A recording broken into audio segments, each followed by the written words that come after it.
Moscow's advance continues as Russian-backed separatists claim they've captured a strategic town in northeastern Donbas. Greece has protested to Iran over what it called the violent seizure of two Greek-flagged vessels in the Gulf by Iranian forces.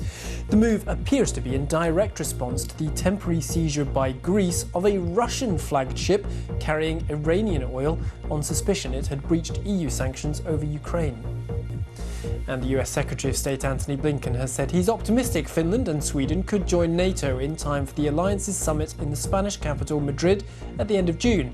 Following talks with his Finnish counterpart, Mr. Blinken expressed confidence that Turkey's objections to the two Nordic countries joining NATO could be resolved swiftly.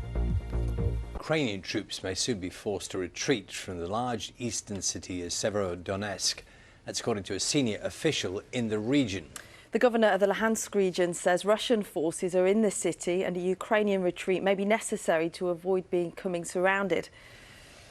Let's speak now to our correspondent Joe Inwood, who's in Kiev for us. Morning to you, Joe.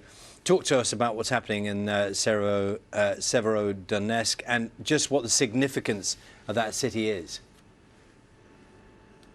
So yeah, this is basically the last big city that the Ukrainians hold on the east bank of this crucial river. There's another city just next to it called Lysychansk, and those two, basically that is the end of the Luhansk Oblast, the end of the Luhansk region, which Sergei Hadai, who you mentioned there, well, he's the governor of, he's soon going to be a governor without anything to govern over because it's all but taken. 95% of his region has been taken by the Russians and the Russian-backed separatists. And what we're seeing now is them just kind of close the vice on these last two towns.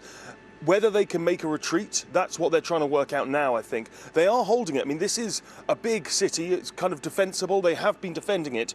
And if they're going to retreat from Severodonetsk, they'd need to cross this river, which is something that's proved quite difficult. The Russians lost an entire battalion trying to do this. So there are difficult decisions here. But in general, across the Donbas, the battle at the moment is going Russia's way. President Zelensky last night said that they will hold this region, but that they need more rocket artillery if they're going to do that. That's something the West has been reluctant to give them so far. It's been discussed, but none of it has seemed to arrive. So it really is looking quite difficult for the Ukrainians in the east.